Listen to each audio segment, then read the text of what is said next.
नमस्कार दोस्तों। मेरे बहुत से ऐसे दोस्त हैं जिनके पास में खेत है और वो भी रोड साइड पे है, नेशनल हाईवे पर है। लड़के उनके सरकारी नौकरियों की तलाश करते करते, तैयारी करते करते 35 से 40 की एज में हो गए, मगर अभी तक वो नौकरी नहीं मिली। क्यों नहीं मिली? उसके कई कारण हैं, आप सबको विदित है। तो आइए आज मैं बताता हूं आपको कि अपने खेत में इन तीन में से कोई भी एक बिजनेस कर लीजिए। आप चाहे आप पिता हैं तो पिता कर सकते हैं ये बिजनेस, पुत्र हैं तो पुत्र कर सकते हैं ये बिजनेस। आपके पिता और पुत्र दोनों साथ मिलकर कर सकते हैं। 5 भाई हैं तो भी इस बिजनेस में आप पांचों के पांचों काम कर सकते हैं और बहुत ज्यादा पैसा आपको लगाने की भी जरूरत नहीं है। खेत आपका है, रोड साइड पे है, चौराहे के ऊपर है तो और ज्यादा बढ़िया है, और चौराहे पर नहीं है तो अपने खेत में जो व्यवस्था आपने बना रखी है, झोपड़ी बना रखी है, चलेगी। अब आप कहेंगे झोपड़ी में क्या बिजनेस होगा? मैं बताता हूं आपको। मेरे साथियों ने किया है, मैंने देखा है उनको। झोपड़ी में छोटा सा ढाबा खोला था, चाय पानी का होटल, और धीरे धीरे वो जो आगे झोपड़ी थी उसके पीछे उन्होंने अंदर में और झोपड़ी बना ली 15 बाई 20 फीट की, और उस पर एक तिरपाल दे दिया, और तिरपाल दे करके उसमें पंखे वगैरह की व्यवस्था कर दी और टेबल कुर्सियां लगा दी। पहले तो माचे होते थे, माचे जिनको बोलते हैं, चारपाई। उन चारपाइयों के उन्होंने वो ग्राहकों को बैठाना शुरू कर दिया। एक पाटिया 1 बाई 5 फीट का, 4.5 फीट का रखते थे। उस पाटिया को चारपाई पे लाके रख देते थे। एक आदमी इधर बैठ गया, एक आदमी इधर बैठ गया, 2 आदमियों की चारपाई हो गई। वो एक टेबल की तरह काम में लेते थे। इधर ढाबे में खाना बन रहा था, महिला सदस्य या पुरुष सदस्य कोई भी खाना बनाने में जो माहिर होता है उसको हायर कर लेते थे। वो खाना बनाते थे। बाजरे की रोटी, फोपड़ियों का साग, सांगरी का साग, कैरी का अचार, दही और देसी घी और गुड़। अब ये खाना हो गया था। और ट्रक ड्राइवर जो उधर से निकलते हैं, लाखों की तादाद में भूखे लोग घूमते रहते हैं दिन भर, तो उनमें से वो लोग, उनको भरपूर पेट भर के खाना वहीं मिलता है जहां वो अपने रुचि का खाना खाते हैं। वो पूछते हैं देसी खाना मिलेगा क्या? हाँ भाई देसी मिलेगा। घी कैसा मिलेगा? हाँ भाई देसी मिलेगा। गाय के दूध की छाछ मिलेगी आपको। दही मिलेगा, भैंस का दही, भैंस के दूध का दही मिलेगा। और क्या चाहिए? गुड़ चाहिए साथ में, मूले मिलेगा, मूली चाहिए साथ में मिलेगा, गाजर चाहिए साथ में मिलेगा, सलाद के रूप में टमाटर चाहिए मिलेगा। तो ये सारी चीजें जब आप उपलब्ध करवाएंगे तो ये 4 फल के जो थाली में डाल करके लाते हैं ना, ये लोग तो वो लोग खाते हैं जो मेहनत नहीं करते हैं। हार्ड वर्क करने वाले ट्रक ड्राइवर्स, उनके खलासी, या रास्ते चलते और बड़ी गाड़ियों वाले, या जैसे कलकत्ता बंबई से कोई सेठ साहूकार उधर से निकल रहा है और उसको वहां एक बोर्ड लगा हुआ है, यहाँ बाजरे की रोटी मिलती है, देसी घी के पराठे मिलते हैं, 36 इंची के पराठे मिलता है, यहाँ ये मिलता है, यहाँ वो मिलता है, गाय के दूध की लस्सी मिलेगी।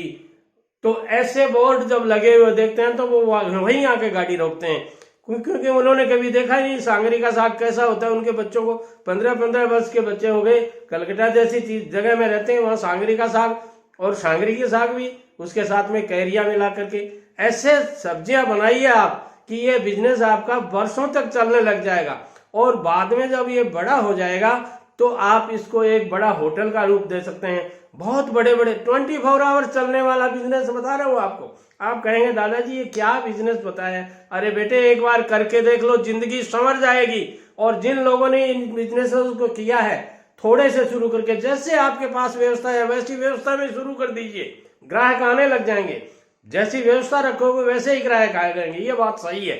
आप छोटी व्यवस्था रखें, छोटे ग्राहक आएंगे, बड़ी व्यवस्था कर देंगे, बड़े ग्राहक आएंगे। वो तो एक कहावत है, एक आदमी को एक कांच का टुकड़ा मिल गया तो उसके बाप ने कहा बेटा तू ये बाजार में जा और ऐसी जगह जा जहां अपने लोकेशन में है उसका पता कर, मगर तू किसी को ये मत बताना ये कितने का है। कोई पूछे तुम्हें कि कितने में दे रहे हो तो 2 अंगुली कर देना। 2 अंगुली में पहले आदमी ने, ग्राहक आया, उसने कहा अच्छा 2 रुपए का। बच्चे ने कुछ नहीं बोला। अच्छा 20 रुपए का। बस बच्चा घर आ गया, पापा जी आज तो 2 रुपए से 20 रुपए की बोली लगी है। दूसरे दिन उसने कहा इस गली में जा। उस गली में गया, फिर वहीं जाकर के वो कोई पूछने वाला पूछे कितने रुपए का, कि 2 अंगुली कर देवे। तो अगले ने कहा अच्छा 200 रुपये का, तो वो फिर नहीं बोला, कुछ नहीं बोला। तो अच्छा 2000 का, वो फिर नहीं बोला। दूसरे दिन आ गया, पापा जी यहाँ से 200 रुपये से 2000 की बिक्री लगी। फिर उसने कहा बाजार में, मेन बाजार में जा। और मेन बाजार में जब जाके उस कांच के टुकड़े को लेके बैठा तो वही ग्राहक ने कहा कि कितने का, तो उसने वही 2 अंगली कर दी। अच्छा बोलो 2 लाख का, उसने फिर जवाब नहीं दिया। फिर बोलो अच्छा 20 लाख का।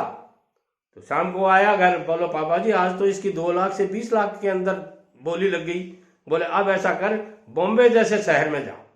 वो अपने सूट वूट लगा के, टाई वाई लगा के, और बॉम्बे जैसे शहर में एक बड़ी सी लाल डिब्बी के अंदर उसको डाल लिया और ले जाकर के एक जोहरी के पास में गया।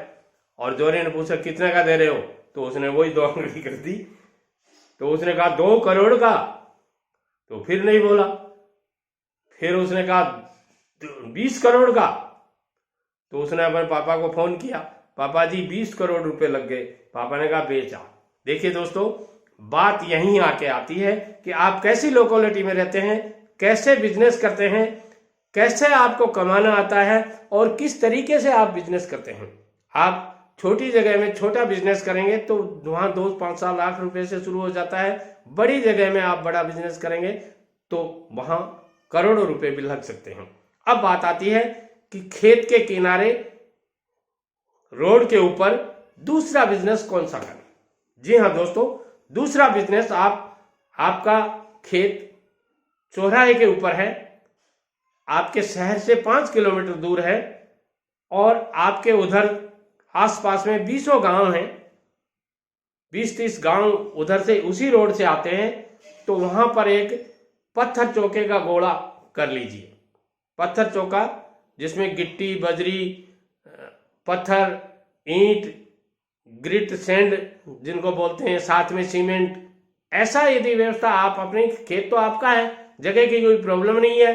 अब आपको करना क्या है, पत्थर न तो बारिश में भीगता है न धूप में कुछ खराब होता है। यही सीमेंट और बजरी में कोई दिक्कत नहीं है। सीमेंट के लिए आप एक 10 बाई 10 का रूम बना लीजिए, वो उसमें सीलन वगैरह नहीं है, ऐसी व्यवस्था रखें। अब आपके वहां क्या होगा कि आपके आसपास के जो 20 गांव हैं, उन गांवों में जो कंस्ट्रक्शन का काम चलता है तब वो शहर में आते हैं, शहर की तरफ मुंह करते हैं। आपको ध्यान एक ही रखना है, उधार कतई नहीं देनी है। कोई नहीं माने तो कह देना मैंने शर्मा जी का वीडियो देख करके काम शुरू किया था, उन्होंने कहा था उधार नहीं देनी है। बापूजी भी आ जाए तो उधार नहीं देनी है। सबसे बड़ा लॉस किसी भी बिजनेस में है तो उधार का है, इसलिए उधार 1 रुपए की नहीं देनी है। नकद में बेचिए। आप 80 रुपए कुंटल मान लीजिए सैंड लाए हैं, क्रेशर जिसको बोलते हैं, आप 90 रुपए कुंटल वहां बेचना शुरू कर दीजिए, ले जाएंगे लोग। क्योंकि यहाँ शहर में आएंगे, पूरा दिन खराब होगा, वहीं से वहीं अपने ट्रैक्टर ट्रॉली से, ऊंट गाड़ी से ले जाएंगे और धीरे धीरे ये आपका बिजनेस चलने लग जाएगा। और एक दिन जब आपका बिजनेस बढ़ने लग जाए तो वही 30-70 का रेशियो रखिए। प्रॉफिट आप जो कमाते हैं उसका 70% अपने घर में दीजिए, 30% आप अपने बिजनेस में ऐड करिए। धीरे धीरे आपका ये बहुत बड़ा हार्डवेयर स्टोर हो जाएगा। जरूरत जैसे लोगों की होगी वैसे वो आपसे डिमांड करते रहेंगे, आप लाते रहिए, बेचते रहिए। 1 आदमी, 2 आदमी, 4 आदमी, घर के 5 सदस्य हैं, एक बिजनेस तो आपको पहला बताया था, वो बिजनेस भी साथ चलता रहेगा, इधर ये बिजनेस भी चलता रहेगा। उधर कोई ग्राहक नहीं है तो इस बिजनेस में काम कर रहे हो, और इधर कोई ग्राहक नहीं है तो इस बिजनेस में काम कर रहे हो। अब तीसरा बिजनेस और बता देता हूं। इसी के साथ ही आपके वहीं पर भी, जहां ढाबा आपने खोल रखा है, वहीं पर आप चाय पानी की स्टॉल खोल लीजिए। एक लड़के को बैठाना, आपको कुछ नहीं करना है, केवल एक गैस सिलेंडर लगा करके, चूल्हा लगा करके एक लड़के को बैठाना है। छोटी सी स्टॉल बनानी है, सुंदर सी स्टॉल बना लीजिए, क्योंकि अब आपका व्यवस्था सारी जम गई है। तो वहां एक छोटी सी स्टॉल बना लीजिए, ऊपर छतरी नुमा कुछ कर दीजिए, आगे थोड़ा सा पर्दा वगैरह लगा दीजिए और वहां एक लड़के को बैठा दीजिए। 5 किलो दूध दे करके पहली बार बैठा दीजिए। 5 किलो दूध यदि जिस दिन निकलने लग जाएगा, आपके लड़के की दिहाड़ी निकलनी शुरू हो जाएगी और धीरे धीरे इस बिजनेस को आप बढ़ाएंगे। उसके साथ में चाय है, बिस्कुट है, भुजिया है, नमकीन है, ये सब उसके साथ में रखिए। यानी ग्रोसरी का सारा सामान धीरे धीरे आप उसमें बढ़ाते जाइए और ये आपका एक शानदार बिजनेस और हो जाएगा। दोस्तों, बिजनेस करने के लिए सबसे बेस्ट बिजनेस आइडिया इस चैनल पर मिलते हैं आपको, सीधे और सरल लैंग्वेज में मिलते हैं, कोई लगाव लुकाव छुपाव नहीं है, कोई मैं ये नहीं कि यूट्यूब पर देखता हूँ, मेरे अनुभव के आधार पर आपको बिजनेस करना सिखाता हूँ। मेरा उद्देश्य है आपको रोजगार मिले, मेरा उद्देश्य है देश का विकास हो, मेरा उद्देश्य है कि मेरे अनुभव का फायदा आपको मिले। और जो लोग मेरे वीडियोस देख करके कोई बिजनेस करते हैं तो उससे पहले मैं कहना चाहूँगा अपने किसी भी फाइनेंशियल एडवाइजर की राय जरूर लीजिए। आप अपने पिताजी की राय लीजिए, अपने माताजी बहन बेटियों की और अपने श्रीमती जी की एडवाइस जरूर लीजिए। घर के सारे सदस्यों की एडवाइस लेके फिर आप बिजनेस कीजिए। कोई बहुत बड़ा इन्वेस्टमेंट शुरुआत में मत कीजिए, धीरे धीरे आप करेंगे तो आपका बिजनेस बड़ा होता जाएगा और एक दिन आप भी करोड़पति बन जाएंगे। नमस्कार।